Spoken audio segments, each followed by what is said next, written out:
Welcome to Luca and Miguel. Enjoy the video. In this video, I will show how to change Honda Accord key fob, updated. Start by finding a clean workspace and a coin to pry the fob open. Remove the old CR2032 battery and note its orientation. Insert the new CR2032 with the plus side facing up, then snap the halves back together. Test lock, unlock, and trunk buttons, and reprogram if necessary using the owner methods for your. Let's cover tools and prep before you start. You only need a coin or small flathead screwdriver, a fresh CR2032 battery, and a soft cloth.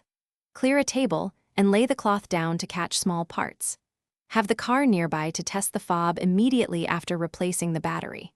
If your model requires reprogramming, keep the owner's manual or phone handy for the exact sequence of steps.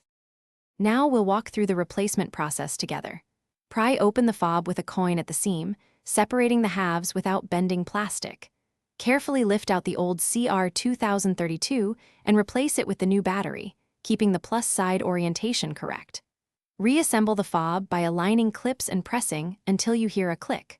Walk to your car and test lock, unlock, and trunk functions to confirm success. Thanks for watching and please subscribe. It's the best investment you'll ever make.